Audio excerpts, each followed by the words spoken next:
তিতো সবজির মধ্যে আমার উচ্ছেটাই পছন্দের, কারণ নিম পাতা আমি একদম খেতে পারি না। তো উচ্ছে ভাজা, সেদ্ধ বা চচ্চড়ি সব কিছুই আমার বেশ ভালো লাগে। তো আজকে ভাবলাম বানিয়ে ফেলি উচ্ছে চচ্চড়ি। প্রথমে উচ্ছে, আলু আর বেগুনটাকে কেটে নিয়েছিলাম। তারপরে কড়াইয়ের মধ্যে তেল দিয়ে বেগুনটাকে নুন হলুদ দিয়ে ভেজে তুলে নিয়েছিলাম। ওই কড়াইয়ে তেলের মধ্যে শুকনো লঙ্কা আর 5 ফোড়ন দিয়ে দিয়েছিলাম।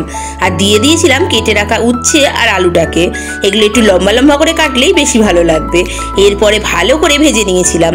মোটামুটি ভাজা হয়ে গেলে ওর মধ্যে নুন আর হলুদটা দিয়ে দিয়েছিলাম। আবার একটু নাড়াচাড়া করে নিয়ে সাদা কালো সর্ষে আর কাঁচা লঙ্কা বাটাও দিয়ে দিয়েছিলাম। দিয়ে একটু জল দিয়ে ভালো করে নাড়াচাড়া করে নিয়েছিলাম। আর দিয়ে দিয়েছিলাম অল্প একটু মিষ্টি, যেহেতু চচ্চড়িটার ব্যালেন্সের জন্য। এরপর ঢাকা দিয়ে ভালো করে একটু সেদ্ধ করে নিয়েছিলাম।